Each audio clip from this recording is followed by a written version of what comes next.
Good afternoon, everyone. So, the Group 3 is assigned to present to you the significant events or moments or contribution of the former president. So, ang among i-present karon is from the former president who are Marcos Sr., Cory Aquino, and Rodrigo Duterte. So, we will now start.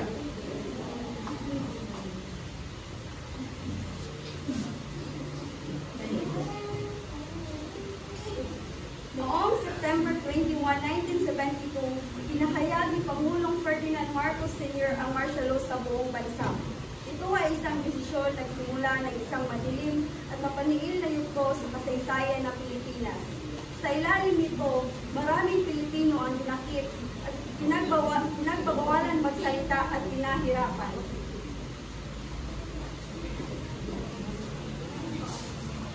Magandang araw, bayan. Ito si Hanadala Ortega, live mula sa Malacanang. Isang makasaysayang anunsyo ngayong araw. Ang Pilipinas ay nasa ilalim ng martial law. As of 21st of this month, I signed Proclamation number 1081, placing the entire Philippines under martial law.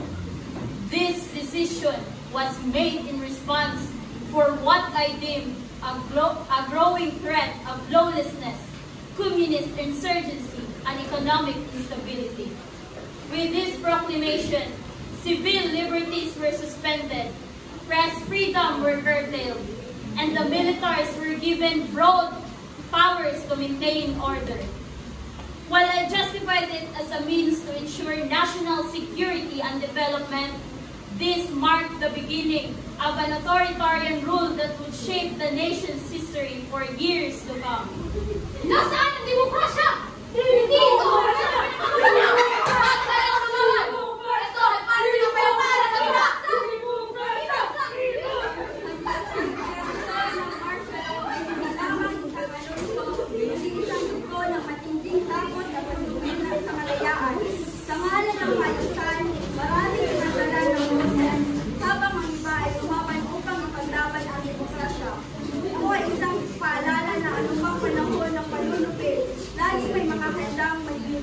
Para sa katotohanan at kalayaan.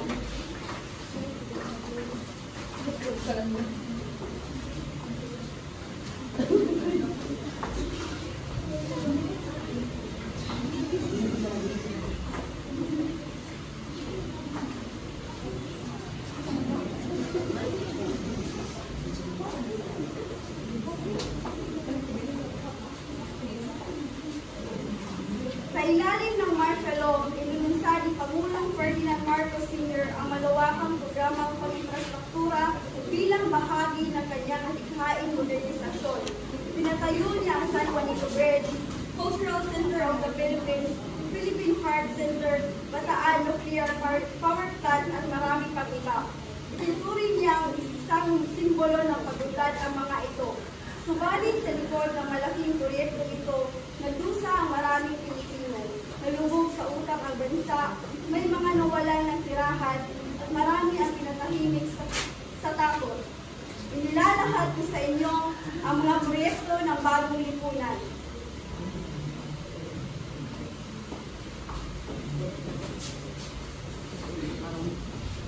Magandang araw, bayan. Nandito tayo ngayon sa formal na pagbubukas ng San Juanito Bridge, ang pinakamahabang tulay sa Pilipinas. Isang proyektong pinangunahan ng administrasyon ni Pangulong Ferdinand Marcos Sr. Isa lamang ito sa mga infrastrukturang pinatayo upang itaguyod ang tinatawag niyang bagong lipunan. Ang bagong lipunan ay hindi lamang isang pangarap. Ito ay isang daan tungo sa kaunlaran. Ang San Juanito Bridge ay isang patunay ng ating dedikasyon tungo sa pag-unlad. Ito ang magsisilbing daan ng ating mga kababayan sa Samar at Leyte.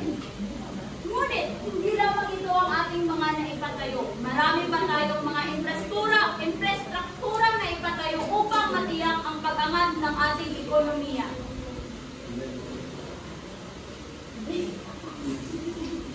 Hindi natin dapat makita ang mga proyektong ito bilang simpleng infrastruktura lamang. Ang mga ito ay pamana ng ating administrasyon, mga likhang sining, mga gusaling sumasalamin sa kultura at kagandahan ng ating bayan. Ang Cultural Center of the Philippines na aking itinataguyod ay siyang nagbibigay ng napakalaking ambag upang mas mapalawak ang sining at kultura ng ating bayan. Napakalaki ang proyektong ito. Hindi ko akalain na magkakaroon ng tunay na pagdurutong sa aming isla sa Leyte. Pero marami sa amin ang hindi nabayan ng tama. Paano naman kami? Kinuha ang aming lupain sa isang proyekto ng gobyerno. Wala man lang kami nagawa. Saan na kami pupunta ngayon? Marami ang humahanga sa proyektong ito, pero meron ding hindi nasisiyahan. Sa iyong palagay, nagdala ba ito ng tunay na pagsunod sa inyong buhay? Hindi ito ang progreso kung may naghihirap at pinapatahimik. Nakikita natin ngayon ang dalawang mukha ng bagong lipunan. Sa isang banda, infrastrukturan at modernisasyon. Sa kabilang banda, mga Pilipino naglulubog sa kawalan ng tirahan, utang at takot. Isang tanong ang lumulutang. Kanino ba talaga ang tunay na pag-unlad na ito? Ang bagong lipunan ay pininta bilang isang panahon ng progreso. Ngunit sa ilalim ng ginang ng mga infrastruktura ay anino ng paghihirap ng maraming Pilipino. Pinapagkita ng ito ang nagpagundad na hindi nasusukan sa mga gusali at kulay, kundi sa kapakanan at integridad ng bawat mamamayan.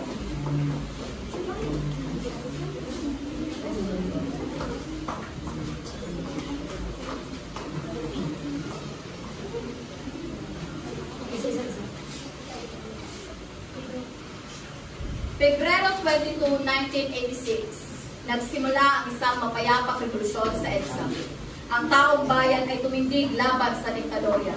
Bitbit ang kanilang pananampalataya at tapang. Wala silang sandata. Ang kanilang lakas ay nagmula sa pagkakaisa.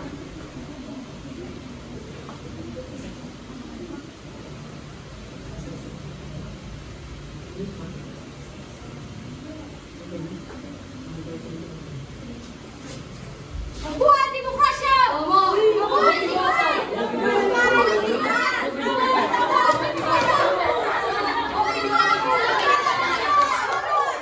Sa kabila ng kanalig, hindi umalas ang mamamayan. Hindi sila natakot sa kampi o sundalo. Hindi nilang kasal, pananalig, at ang kanilang panata para sa kalayaan. Nandito tayo, hindi para sa gulo, hindi para sa pagbabago. Ang ating pagkakaisa at kinalangin ang ating sandata. Ilaban natin ang kakayahan. Habang lumilipas ang mga oras, patuloy ang pananitigan ng taong bayan. Sumama ang mga simbahan, mga matche, pare, hindi sila usaw sa kanilang paniniwala. Mga kapatid, panalangin natin ang ating bayan. Ang EDSA ay hindi na pangalan ng mas. Hindi puso ang pangalan ng bayan. Pebrero 25, 1986, isang bagong umaga para sa Pilipinas. Sa wakas, ang demokrasya ay naibalik. At isang bagay pinuno ang humarap sa bagong umaga. Hindi ito tagumpay ng isang tao, kundi sa sambayanang Pilipino.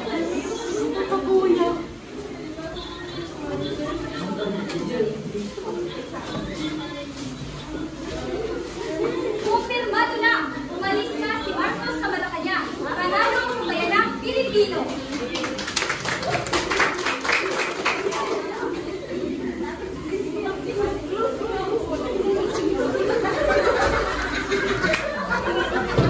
Inilalahad ko sa inyo ang serbisyong Cory, tulong para sa bayan. Sa panahon ng kanyang panunungkulan, pinamunahan ni Pangulong Cory Aquino ang iba't ibang programang pangkawang gawa upang matulungan ang mga nangangailangan. Ngayon, narito tayo sa isang sa mga kanyang programa.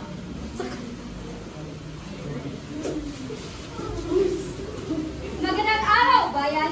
Nandito tayo ngayon sa isang outreach program na pinangungunahan ni Pangulong Cory Aquino upang matulungan ang mahihirap.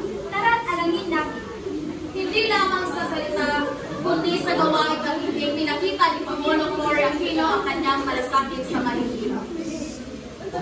Pangulong Cory, bakit po ba mahalaga ang programa ito?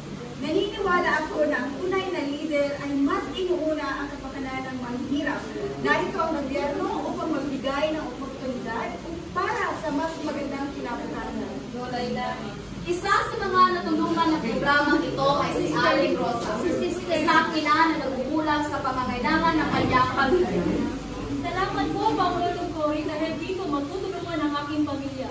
Isa rin sa mga nabibiyaan si Mang Pedro, isang magsasaka na nangangailangan ng suporta para mapabuti ang kanyang ani. Para sa ito yan, kailangan natin ang Ang programang ito ay patunay na ang tunay na líder ay may malasakit sa kanyang mga kababayan. Sa pamagitan ng mga inisyatibo tulad nito, nagbigay si Pangulong Cory Aquino ng pag-asa sa mga nangangailangan. Nakita natin kung paano binibigyang halaga ni Pangulong Cory Aquino ang kapakanan ng bawat Pilipino. Ako po si Hanabella Ortega, nag-uulat para sa bayan.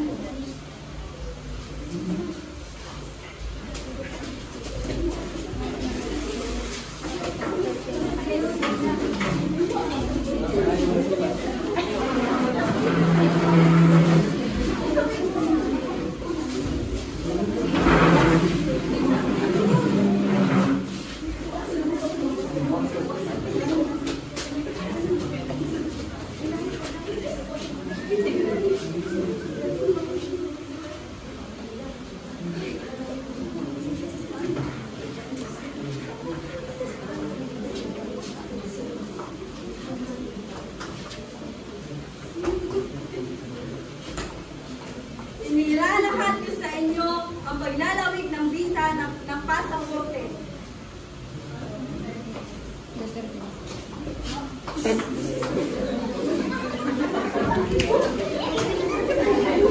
Magandang araw po sa ating mga kababayan.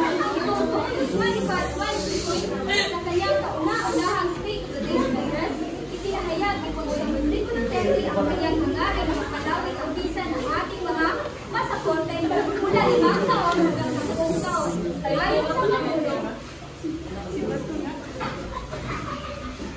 On the clamor of our citizens in the timely issuance of the passport, the government shall work towards the amendment of the 1996 Philippine Passport Law to lengthen the validity from the current 5 years to 10 years.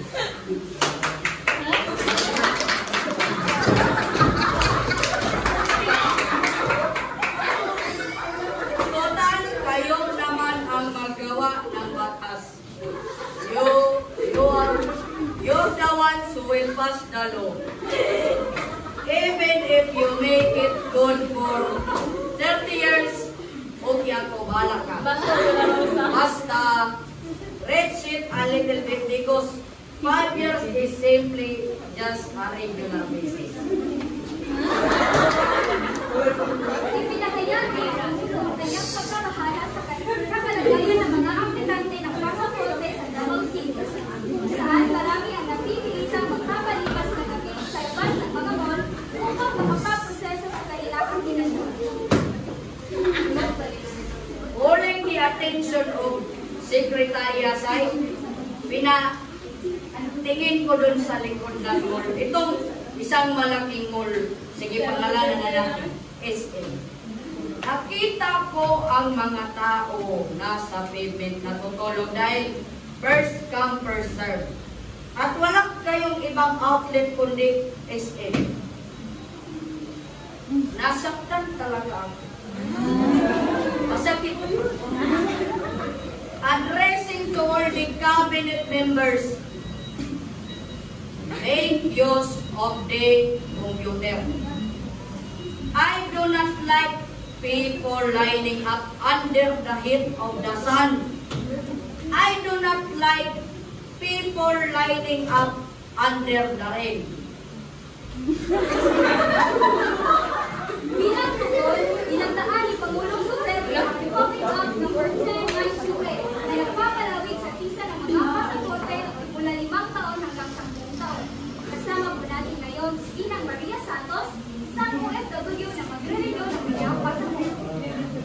Inang Santos, ano po ba ang masasabi ninyo sa pagpapalawig ng visa ng pasaporte ng 10 taon? Malaking tulong po sa aming mga OFW ito dahil magkakatipid kami ng oras at pera para magpunta sa Pilipinas upang mag-renew lamang ng passport. Tunay na malaking tulong ito sa ating mga kababayan, lalong-lalo na sa nagtatrabaho sa ibang bansa.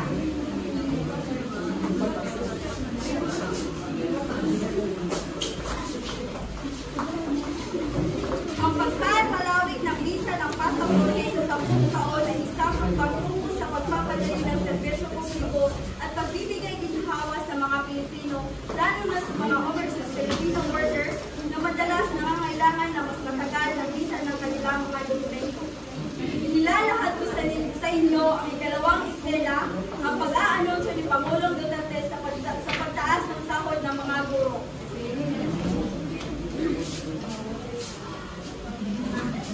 Magandang araw po sa inyo lahat. Ngayon, balikan natin ang pangako ni Pangulong Rodrigo Duterte na itaas ang sahod ng ating mga guro. Narito ang isang bahagi ng kanyang pahayag noong 2019. I am willing to strike a deal. Sa mga maestra, set the date, January, bilisan nyo lang. Or let's make an agreement or manifesto or any other document. Kayo ang isusunod ko this year. Matapos ang pangako nito, niladaan ni Pangulong Rodrigo Duterte noong Enero 8, 2020, ang Republic Act No. 11466 o mas kilala bilang Salary Standardization Law of 2019. Ang batas na ito ay nagbibigay daan sa sunod-sunod na pagtaas ng sahod para sa mga empleyado ng gobyerno kabilang ang mga guro mula 2020 hanggang 2023. Ma'am, ano po ang naging epekto sa inyo na pagtaas ng sahod na ito? Malaki ang naitulong ito sa aming pang-araw-araw na gastusin. Ang pagtaas ng sahod para sa mga guro ay nagbibigay ito ng karagdagang motibasyon sa aming mga guro upang mas pagbutihin pa namin ang aming pagtuturo. Tunay na ang hakbang na ito ay nagdulot ng positibong pagbabago sa buhay ng mga guro. Ang pagtaas ng kanilang sahod ay hindi lamang pagkikilala sa kanilang mahalagang papel sa lipunan, kundi pati na rin sa kanilang walang sawang dedikasyon sa edukasyon ng kabataan.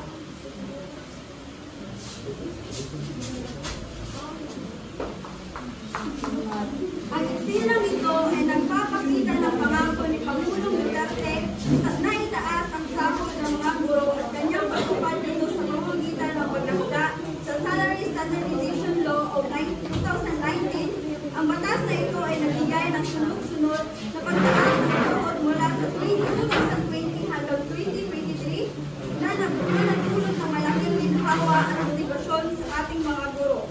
Ang kanilang dedikasyon sa pagtuturo ay higit pang pinalakas ng pagkikilala mula sa pamahalaan. At doon po nagtatapos ang aming presentasyon. Maraming salamat.